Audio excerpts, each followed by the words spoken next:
Hello students and welcome to the e-learning program initiated by Shri Gyanmanjari Vidyapit for the students of Standard 10, in which we are learning the subject of social science. Students, from previous three lectures we have started with chapter number 14, which is the last chapter in the geography section of this syllabus.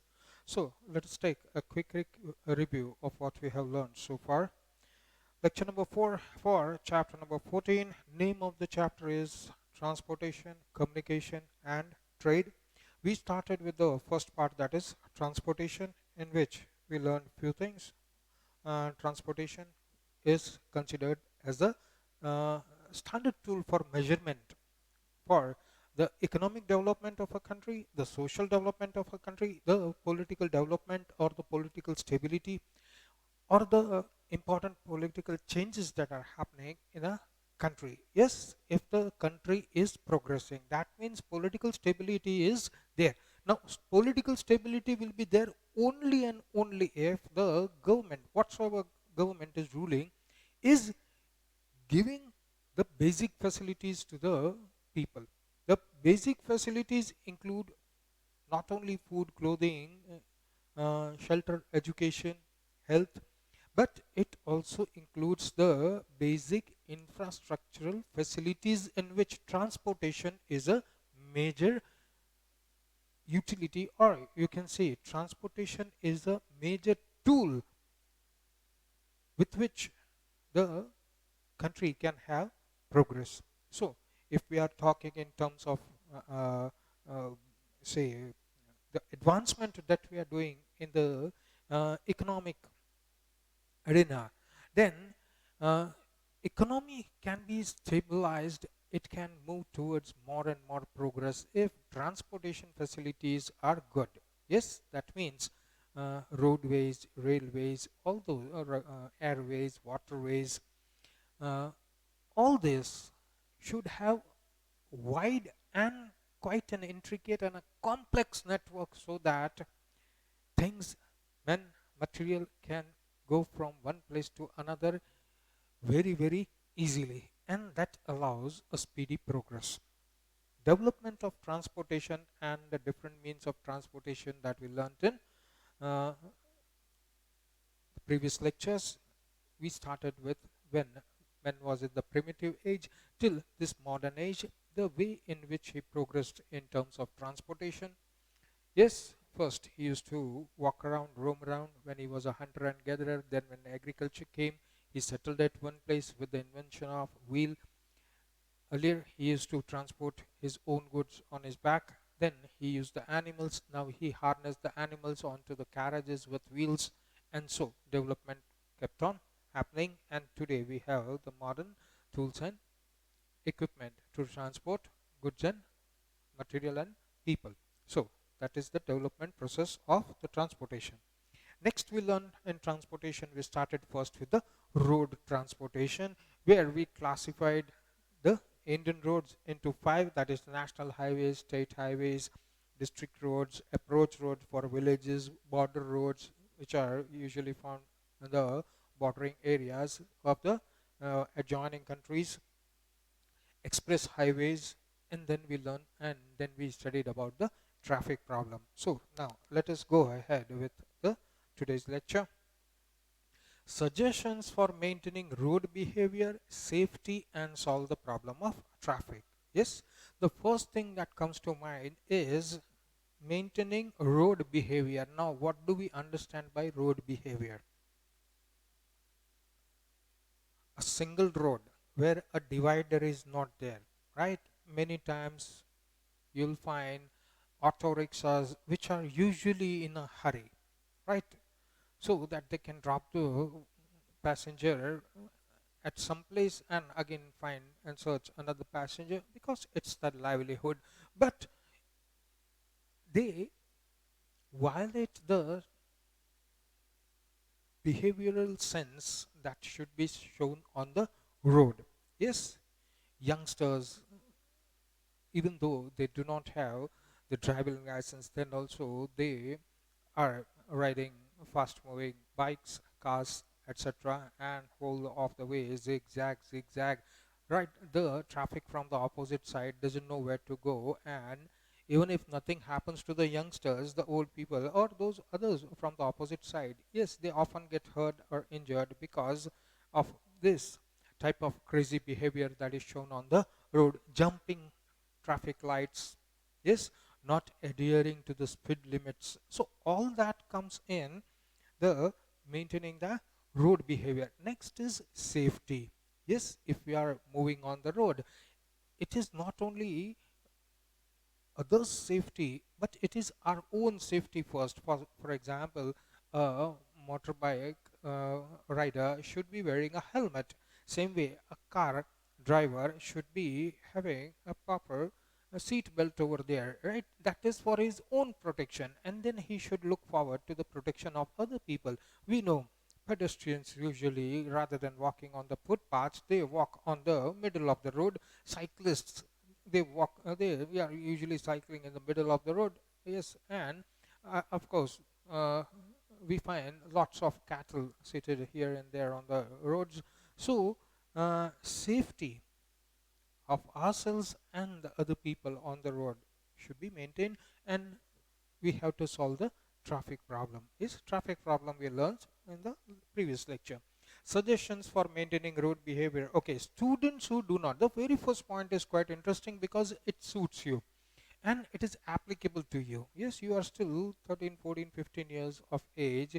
Yes, you still do not have a learner's driver license also, right? So then also you can see lots of your friends, they come to your house to pick you up on scooters and uh, motorbikes, etc., right? So that is wrong. If you are not holding a driving license, then you are not supposed to drive a vehicle or a ride a uh, motorcycle if you do not have proper driving license. So students who do not have driving license, they should not drive, right? It's very clear. It is for their own safety.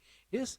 Why is that age restricted, that below 18 you will not get any driving license? Nowadays that age has been reduced to 16, but at 16 you get learning license. When you become 18, of course, that so in that way. Why? Because that is quite an immature-ish age, where because young blood, yes, they are filled with enthusiasm, they are filled with energy, and they that energy they put it in driving roughly, accessing the speed limit, exceeding the speed limit, and they have a craze for speed, right? They not only put others' life in danger, they put their lives in danger also, right? So this way, students who are not having driving license and who do not have much experience of driving should not drive. This will decrease some vehicles on the from the road. Now, if students who are not having driving license, if they are not driving, then they will need other means of transport. For example, they will have to take a bus, or they will have to take their own cycles. So that's going to reduce the traffic on the road. Second point is, do not overtake unless it is absolutely necessary. In India, we see everybody is in a hurry. We do not have patience. India is known for being impatient on the road. The road behavior is really um, quite pathetic. Yes, everybody wants to go ahead of the other, and there should be no one in front of them, right? And even if nobody is in front of them, then also they will keep their horn. They'll press the horn, and the horn will be blaring at full.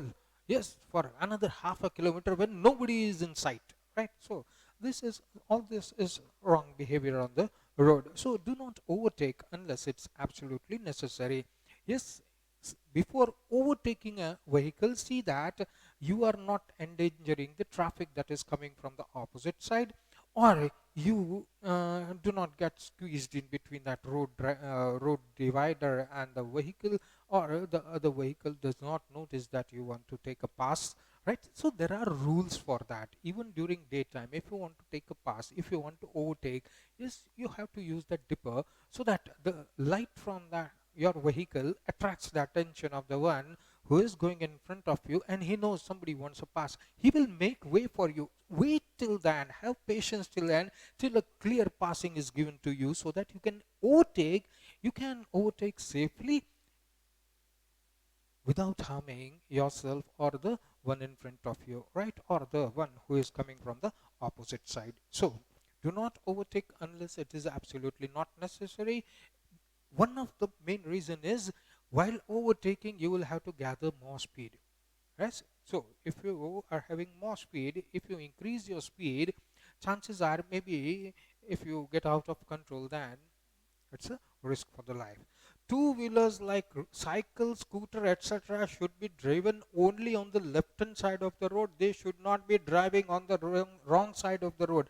You see, students, these points are not kept just for keeping sake. Yes, we usually do not know the road behavior, or we do not have road sense, or we do not have awareness of where we should be on the road, right? So let me explain to you that if this is the divider and this is a footpath, yes, then there will be a white line painted over here. There will be a white line painted over here, right? This is one side of the road, this is the other side of the road, and this is again the footpath, right? So this is the divider. This is called fast moving lane, FML. This is called fast moving lane, and this is called slow moving lane. Divider is over here. This traffic is going towards this side, and this traffic is going towards this side. In India, fast moving vehicles will be near the divider, and slow moving vehicles with public transport, yes, should be on the left hand side. Second, city buses, etc., yes, trucks, etc., they should be in the fast moving lane, right? Time to time the city bus has to come. Now what happens over here, that a cycle wala is also here, a car wala is also here, a truck wala is also here, that pedal rickshaw is also here. Everybody is in the fast moving lane.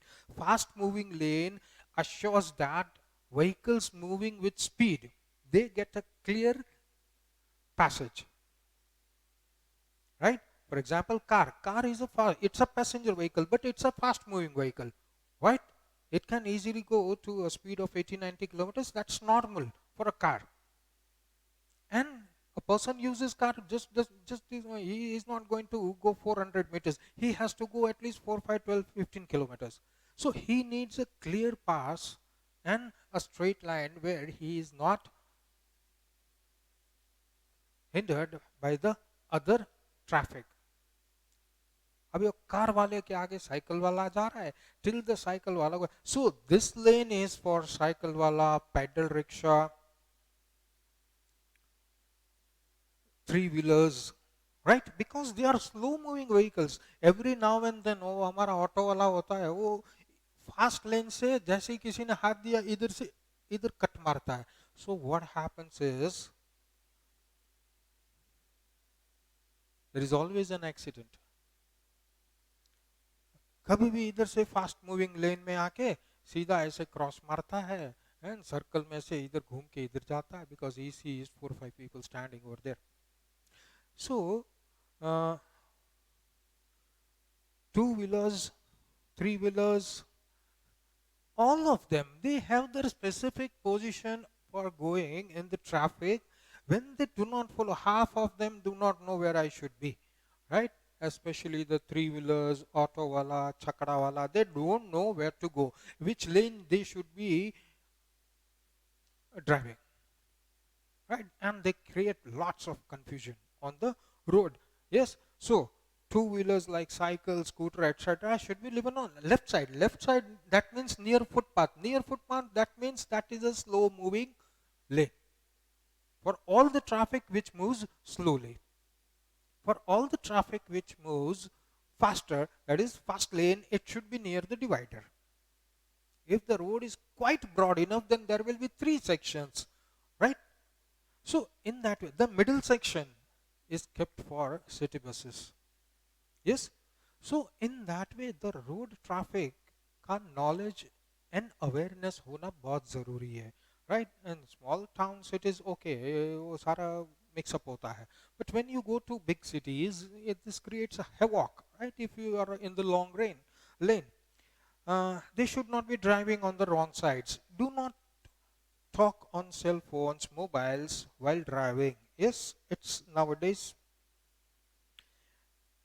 not legal. So what we are doing over here is not something like traffic awareness campaign, and we are not learning about the rules and regulations. We are just talking about the normal traffic sense, the normal traffic behavior that people should follow, observe while they are on the roads. That applies also for the pedestrians, because half of the time we see that the footpath is so much clogged with encroachment of all types, hawkers, vendors, even the shopkeepers. Half of their goods and luggage are displayed on the footpath. So what happens is the footpath is not available for the pedestrians, and just near the footpaths we know there is parking space, so the pedestrians don't have any other way to go through that road. So what happens is they are also walking on the road, so the traffic over there gets congested because people are also walking. Traffic rules are not followed because the traffic lane is too small for the traffic to pass, to allow each other to pass, right? So we should follow the traffic rules. We should follow the behavior on the road, manners, etiquettes on the road, etc. So that our main motto is to keep ourselves safe, and also to see the safety of others. Now, do not talk on cell phones, mobile, that is while driving. Now, whether you must have seen lots of people, one of their shoulder is always hunched up or down, right? Either the left shoulder or the right shoulder, because they have the mobile between their earpiece and, and the shoulder, because they don't have literally time. Yes, still, I still don't understand the people's behavior over here, that they cannot stop at one place, attend the phone, and then carry on with their driving, right? So whether it is a motorcycle, whether it is a cycle, or whether it is a four-wheeler, for each and every driver, it is absolutely necessary that they keep their hands free. They should keep their hands wherever they are for the control of the vehicle. The moment somebody puts a mobile near the shoulder and clocks it to the ear, his one arm or one hand is incapacitated, and he doesn't have that much mobility with the other hand to completely rotate the steering or to keep the steering or the vehicle in control. Same thing, more difficulty is with the motorcyclist, because they lose the control of one arm, because the chances are mobile will drop if they try to control it. So uh, in order to save the mobile, he gets injured, somebody else gets injured, and that is not a good behavior on the road. It is not the road etiquette. Yes, if you do receive a call, see that you stop to one side of the road. First, make a clear stop so that the traffic behind you is not disturbed. You slowly make way for the side of the road. You stop over there, and then you talk, and when you finish the talking, then you can continue with the driving. So do not talk on the cell phones. In major cities of India nowadays, it is a fine up to 500 rupees, 1000 rupees if you are caught talking on the mobile, because it hampers the safety of the people on the road, including you. If it is inevitable, you got to pick up that call, show the sides. Yes, give a left turn signal so that traffic behind you understands that he wants to go to the side, or he wants to stop over here. Yes, and when you have stopped, that the parking lights should be flickering constantly for cars, other vehicles. For two-wheelers, it's okay. It's visible to everybody that he has stopped to one side, so nobody's going to come and pump you from the back, right? So stop the vehicle on the left side of the road and then talk. Vehicles such as ambulance and fire brigade should be given priority to pass. Now, here we see another tendency of the people. Whenever as an ambulance is going at full speed because a patient is in emergency, he has to be reached to the hospital. Yes, the ambulance has the authority to go overspeed, right? Because it's a matter of life and death for that person. So overspeeding is not calculated if there is a patient in emergency situation and the ambulance is taking it. Now, if you see the front side of the ambulance, the letters are mirrored, right? So that in your back view mirror, when that image falls on the back view, you see ambulance written over there because the alphabets are mirrored. Ambulance written over there, it is in mirrored image, so that when you see in the mirror, the image that comes over there is correct ambulance. You see the written ambulance and your first priority is to give sight to it. Yes, so that you help the person to survive or reach the hospital in time, because in traffic congested area, ambulances should be given priority. Yes, if that ambulance gets stuck in the traffic, then the person, if he is not able to reach the hospital in time, so there might be a casualty over there because of the traffic jam. So ambulances high priority should be given. Automatically we observe that discipline on the road and we give way to it. Yes, we give a clear pass, and all of the traffic on that road gives a clear pass to the ambulance because it is speeding. It gives a loud siren, right? So it's very easy to recognize a vehicle. Even if it is coming from half a kilometer back, you can hear the siren, and you can always put your vehicle on the side slowly so that the ambulance can have a pass. So vehicles such as ambulances and fire brigade should be given priority. Same way, fire brigade, the bells are continuously ringing. They also have a siren. Yes, and it's a bigger vehicle than the ambulance. So much road should be left for the clear passage for the uh, fire brigade to pass and to overtake, so that it doesn't have any impediment on the road. Yes, it doesn't have to stop anywhere because of the traffic jam. Now, uh, the case scenario we are talking about is people tend to follow the ambulance or the car or the fire brigade just because they are behind it and they know that the ambulance will be given full clearance ahead in the traffic, so they zoom after the fire brigade or the ambulance. Yes, because they know the ambulance will not be stopped. Ambulance will be given a clear passage. So they take advantage of that situation. What happens? The ambulance is going at 100, speed, and all of a sudden it has to brake. Yes, you cannot see what is ahead of the ambulance and why the ambulance has uh, stopped all of a sudden, and you just go and ram inside from the behind because you are following. That is not traffic rule. That is not behavior on the road. You should not be following an ambulance or a fire brigade at top speed just behind the vehicles, right? So please bear in mind, do not create noise by unnecessary honking. We have already discussed about it. We do not have patience. So as soon as there are 3 4 vehicles in front of her and not giving a pass or not allowing us to overtake, we continuously keep on honking. That's very wrong. And we have clear instances with us also, that even there is no traffic ahead of us, still the driver or the bike wala, he enjoys honking all the way through, right? So that adds to noise pollution on a very congested route which is always filled with traffic. Just suppose if all the whole of that traffic keeps on honking the horn, it becomes a headache within 10 minutes, right? So see that you do not keep on honking the horn unnecessarily.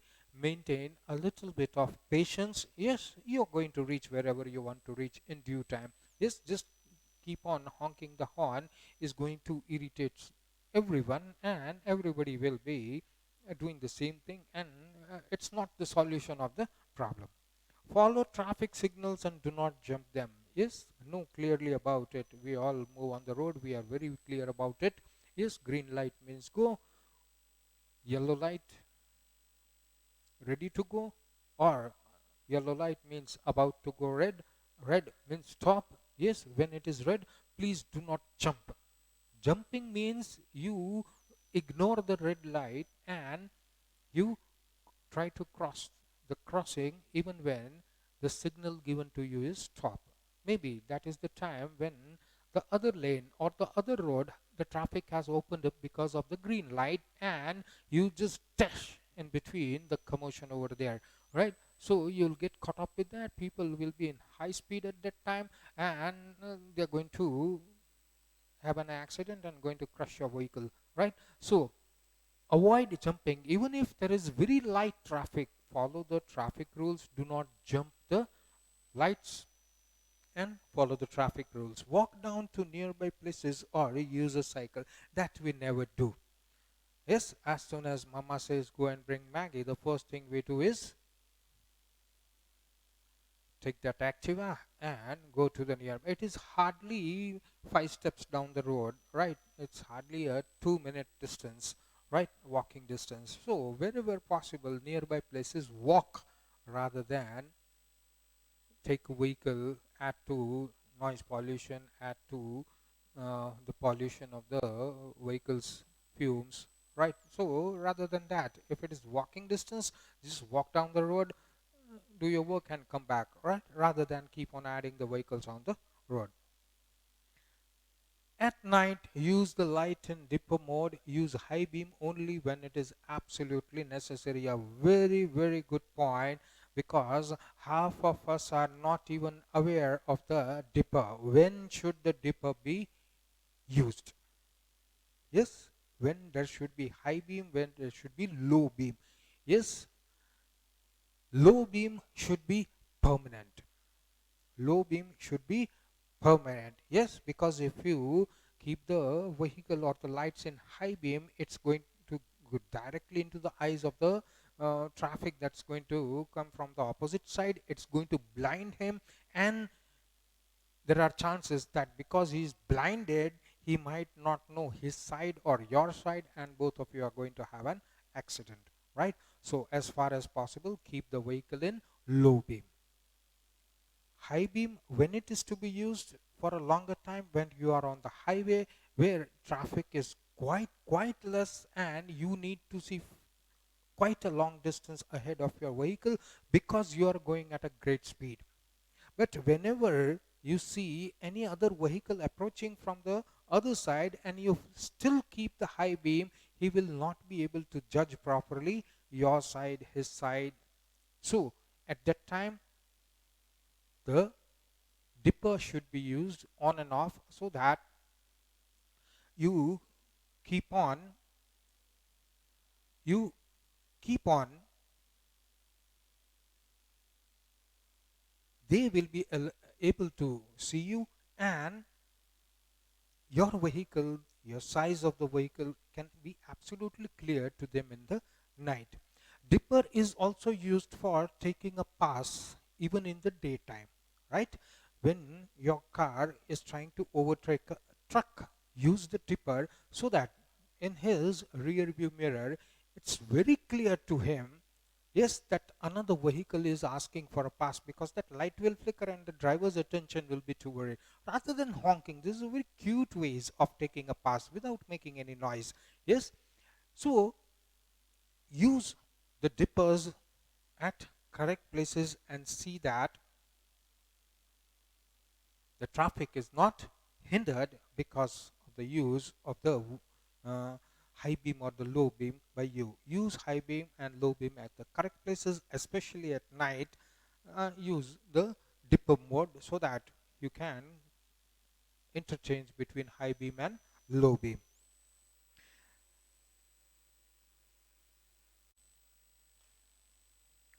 Now, in road transportation, we have completed about the roadways. Next, land on land transportation, we have the railways. We'll start with Indian Railways. Uh, a little bit information about Indian Railways. In the same way, the roadways were divided into five types. Same way, we are going to learn in a nutshell about the Indian Railways. Indian Railways, please remember, is the largest public sector organization. Public sector organization completely under the thumb of the government. Completely under the control of the government. Yes, handled, maintained, whatever you say, by the government. That is public sector. So, in all the public sector undertakings that are with the government, right? Indian Railways is the largest public sector undertaking or the organization and the largest national institution of India.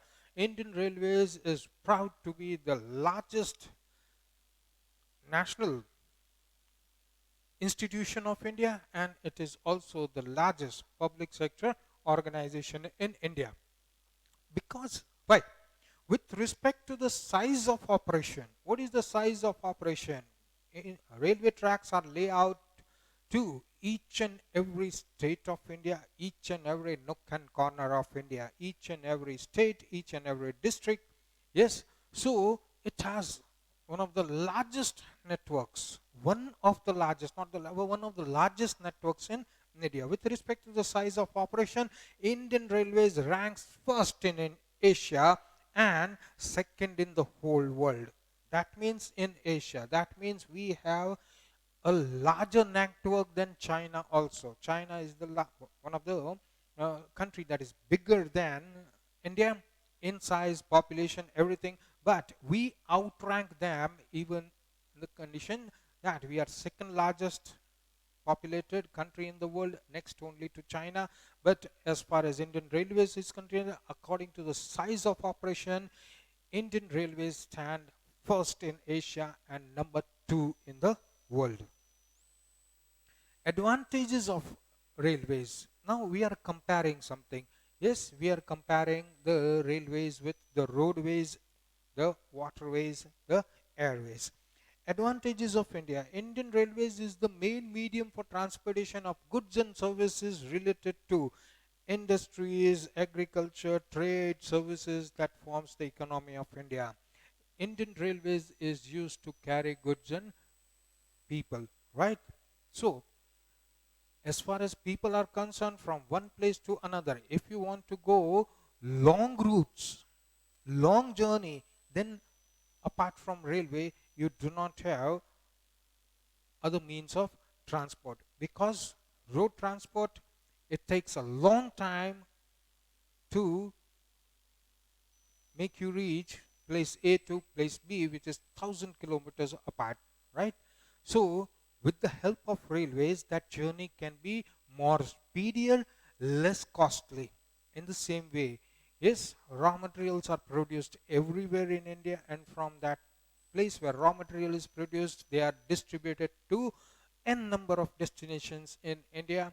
It might be a short journey, it might be a long journey, but Indian Railway helps in building the economy of our country more and more stronger, because for transportation of goods and services, Indian Railways is used to distribute or to carry goods and material, either that is agriculture, industries, that raw material, finished products, then services, trade and services only. Yes, we want to export, we want to import, right? We have services like postal services, etc.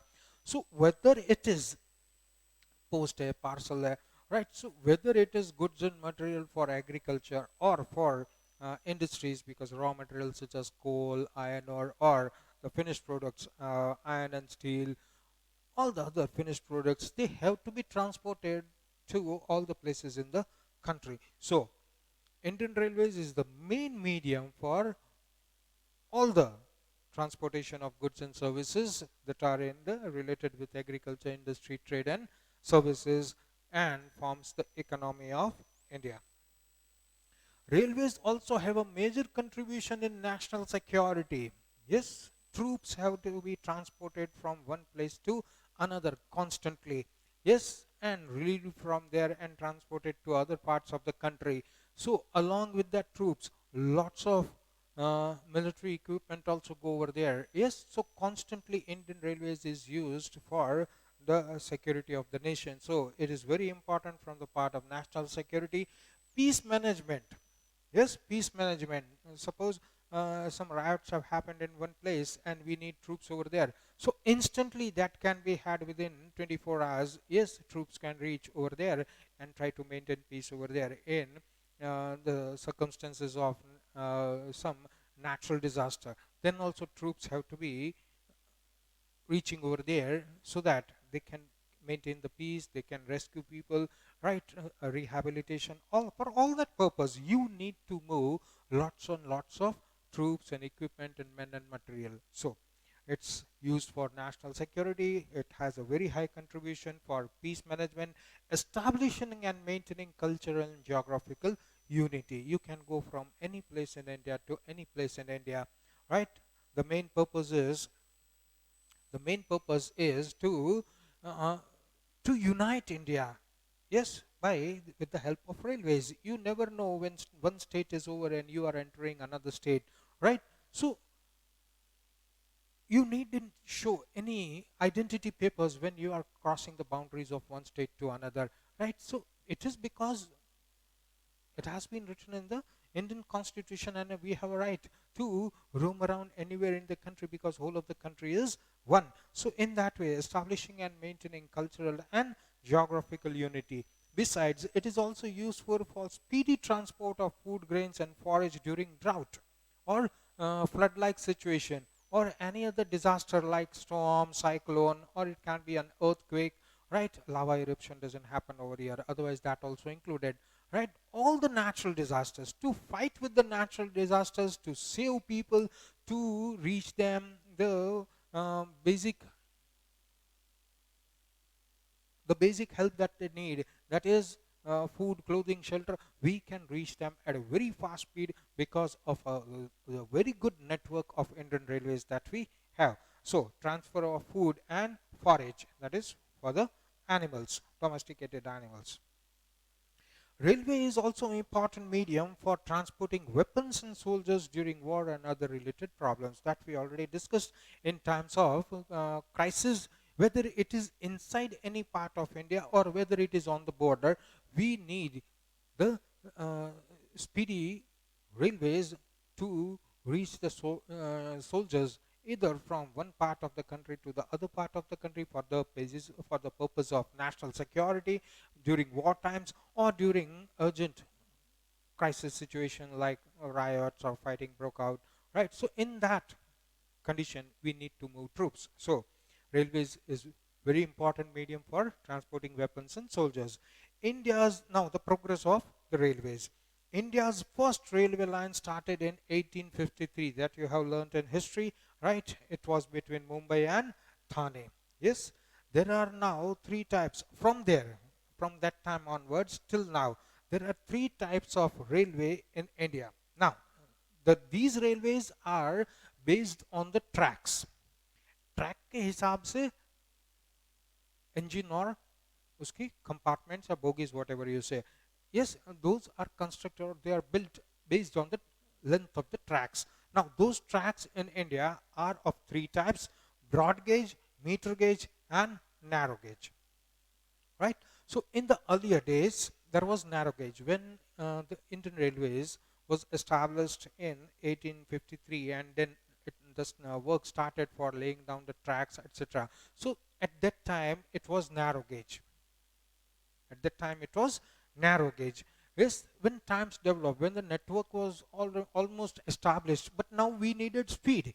We needed the railways to uh, transport more number of people, more number of goods from one place to another, but we had the restriction that the railway line was, the track was too small. So automatically the engines and the compartments also were quite small because the limitation of the tracks, right? So the the width of the railway tracks was increased from narrow gauge to the meter gauge, and so there was a distance of 1 meter between the two tracks. So now when the width of the track increases, then we can increase the width of the compartment. It should be balanced. Yes, if it's a narrow gauge and you have a train or a bogie of a broad gauge, then what happens is they will tumble, right?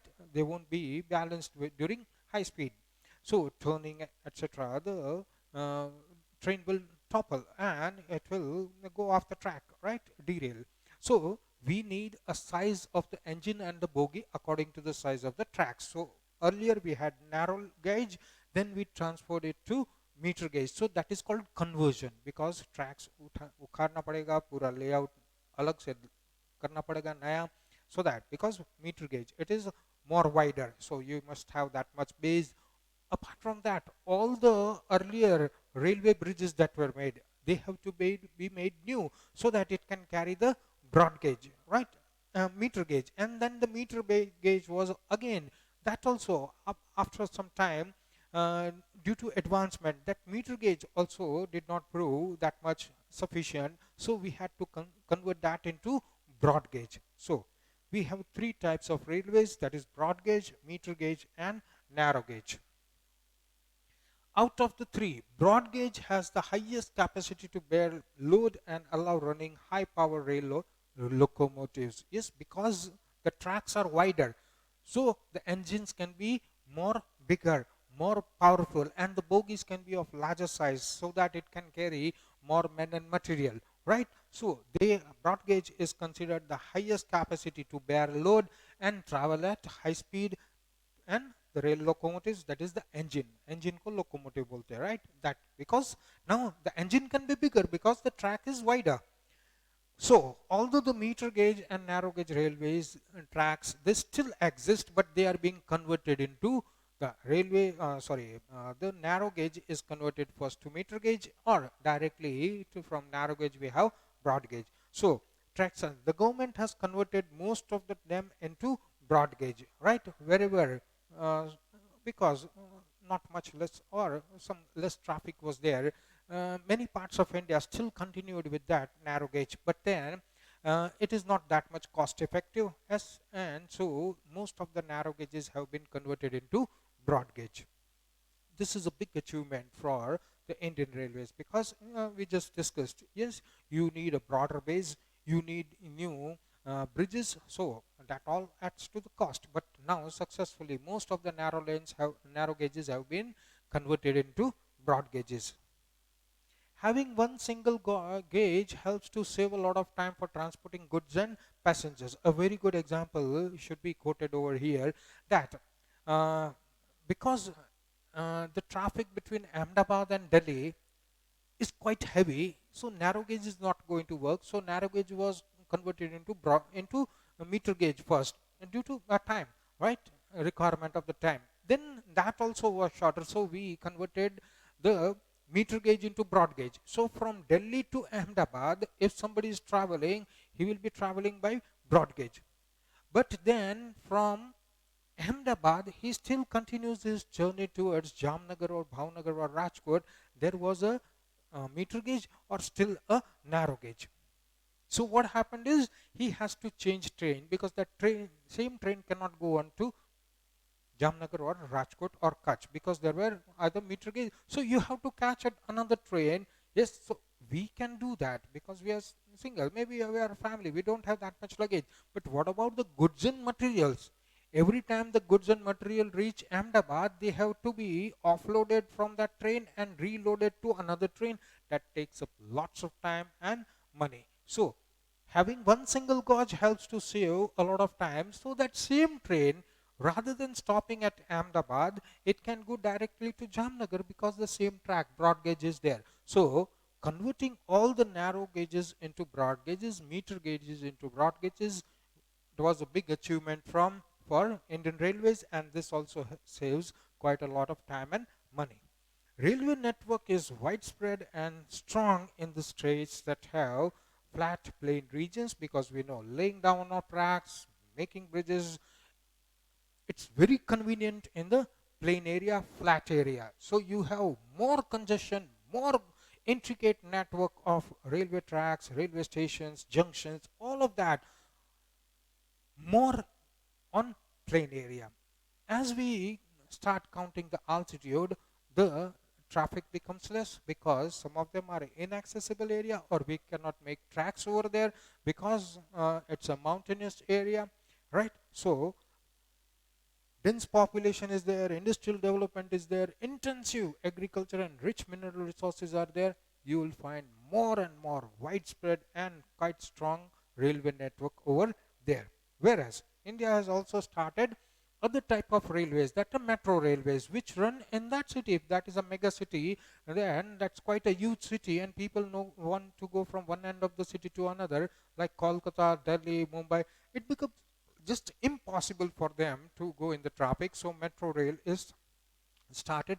Metro rail is always under the ground. Some of the places it might be on the top, then again it goes. So metro rails in lines like Kolkata, Delhi, Mumbai, Jaipur, some traveling within the city. That is called metro rail. Metro rail project has also been started between Ahmedabad and Gandhinagar.